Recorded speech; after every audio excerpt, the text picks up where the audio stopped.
kemarin sempat viral nih bang, kabarnya kan persetujuan antara Nikita Mirzani dengan anaknya nih, dan melibatkan Fadel juga. Nah dia itu melaporkan Fadel ini atas kejahatan di bawah kejahatan terhadap di bawah umur bang. Nah abang sendiri ini sebagai praktisi hukum melihatnya seperti apa sih bang, ntar nantinya bakal ancaman hukumnya bisa diketahui? Yang pertama, di mana sih putrinya Nikita Mirzani ini sama cowok pelaku itu si Fadel ya? Iya Fadel. Sebelumnya di mana mereka? Saya dengar kemarin ada yang bilang di Amerika. Iya sempat. Nah, kemudian balik ke Indonesia. Balik ke Indonesia itu apakah persetujuan orang tuanya atau diketahui orang tuanya?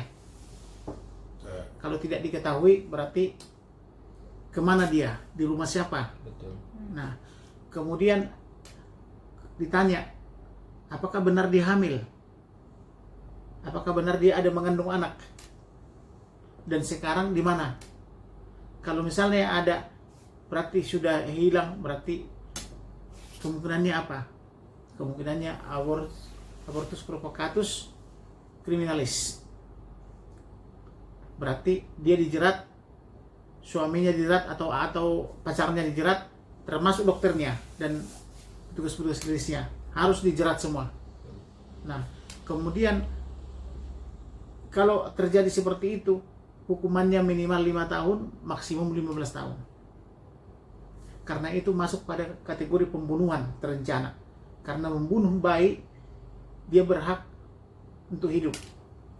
Tapi diakhiri hidupnya oleh ibunya. Karena walaupun dia masih gadis, tapi itu adalah ibunya. Tapi ibunya tidak bertanggung jawab, maka diakhiri. Jadi Nikita Mirzani kita benar-benar salut dia sama dia karena dia berani melaporkan. Berarti langkah dia sudah tepat ya bang, Sudah melaporkan atas dugaan kejahatan pada anak di bawah umur seperti itu ya bang ya? Karena anak itu kan berhak hidup. Kenapa diakhiri hidupnya? Dan anak itu kan masih di bawah umur. Nikita Mirzani ya, kalau nggak salah 16 umurnya. Nah sedangkan Fadel sudah 18 atau 19 itu. 18. Itu juga sebenarnya masih di bawah umur, tapi kejahatan itu sudah bisa itu diproses kalau benar-benar dia hamil dan anaknya itu di mana di aborsi gitu loh. Dan yang dokter-dokter yang mengaborsi itu dan petugas-petugas klinisnya juga bisa dijerat secara hukum. Bang, ini kan anak dari Nikita Mirzani kan, Laura ini sempat ditempatkan di tempatnya rumahnya Fadel nih. Nah kemarin itu sempat ada laporan bahwa nantinya pun keluarganya akan dijerat. Nah abang sendiri ada kemungkinan nggak sih bang dengan mungkin di keluarganya itu tersandung juga sama, maksudnya dituntut hukum sama seperti Fadel itu, dijerat juga hukumnya gitu, karena mungkin dia membantu menempatkan anak si Laura di rumahnya si itu.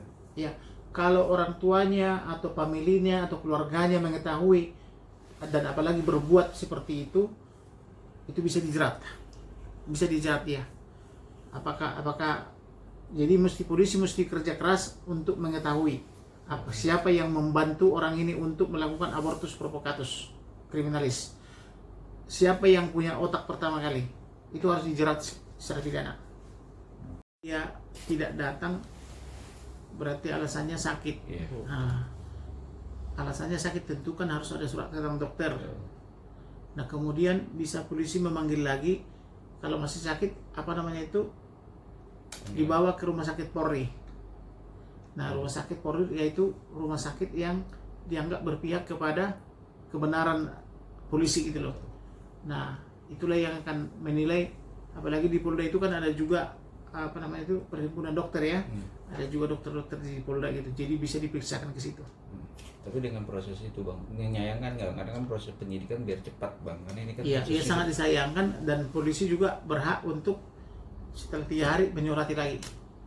Dalam jangka berapa kali surat dia ditangkap paksa bang?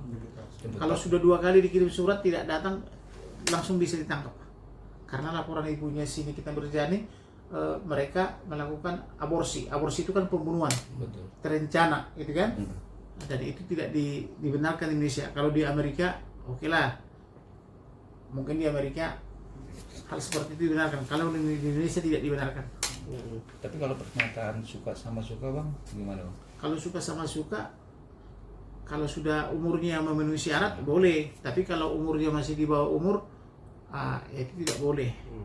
Tetap undang-undang perlindungan anak yang Iya. menjatuhkan Iya. hukum pasal itu bang ya, Iya. yang memberatkan. Karena di Indonesia kan yang dimaksud dengan anak itu kan 18 tahun, Betul. 18 tahun ke bawah. Nah, kalau 18 ke atas itu sampai 21 itu anak semi-semi dewasa, harus persetujuan orang tua. Tapi kalau 21 ke atas itu sudah mandiri atau sudah anak independen. Dia mau kawin, mau tidak kawin itu urusan dia. Tapi kalau 18 sampai 21 harus persetujuan orang tua. Jadi dalam kasus ini ada 2 pasal berlapis ya bang, untuk bisa Iya. memperkuat Niar F itu jadi tersangka ya bang. Ya bisa. Jadi tugas polisi hanya bertanya apakah benar hamil apa tidak. Betul. Itu intinya. Betul. Nah, kalau benar hamil, dari mana ketahuannya? Langsung sita CCTV bandara. Ketika mereka datang ke Indonesia, bagaimana? Di bandara. Itu kan langsung tahu. Naik pesawat apa? Langsung sita CCTV-nya. Iya. Dari Amerika, di mana naiknya? Kan gitu, gampang itu. Apalagi sekarang sudah serba canggih, udah nggak bisa bohong-bohong. Kalau dari segi di bawah umur, pasal apa bang yang menguatkan? Karena dia di bawah umur, yang bisa dijerat orang itu, saya bilang tadi, hukumannya minimal 5 tahun dan maksimum 15 tahun, itu sesuai pasal 1 Undang-Undang Perlindungan Anak. Dan dokter-dokter yang membantu atau apa sih, tim medis yang membantu aborsi itu harus dijerat dari hukum. Tapi kalau poin utamanya inisial itu benar-benar mengakui bahwa dia menggugurkan itu lebih kuat ya bang. Tapi kalau Iya. kebalikan, kalau dia tidak mengakui inisial Kalau tidak mengakui, dia polisi-polisi itu langsung memeriksa di bandara fotonya. oke. Ketika dia datang ke Indonesia, hamil nggak? Ya kan? Nah, kalau hamil, anaknya sekarang mana? Gitu loh. Polisi sudah Canggih ya. bisa itu kalau seperti itu. Tapi langkah Kemudian dari mana ibunya si Nikita Mirzani itu tahu di Indonesia? Tentu kan ada yang memberitahu. Betul. Tugas orang tua menyelamatkan anak. berarti langkah dia sudah tepat. Sudah tepat itu Nikita Mirzani. Karena masih dalam pengawasan orang tua. Iya, karena masih pengawasan orang tua dan dibiayai orang tua. Nah, dibiayai kan bersekolah ke Amerika kan? Tahu dihamili orang. Gitu loh. Jadi sikap orang tua itu benar. Tapi kan ada rumor dan tanda kutip sempat mengasih statement bahwa dia dibuang dari kakak sendiri, gimana? Dibuang dari mana? Kakak keluarga. Oleh siapa? Si Nikita Mirzani, cuman hanya tumbang gertak doang. Tapi dari sisi hukumnya itu sah nggak sih bang dengan perkara Itu ini? harus kita lihat dulu. Apakah hanya gertakan atau benar gitu. Itu bagaimana caranya, saya tidak masuk akal saya itu.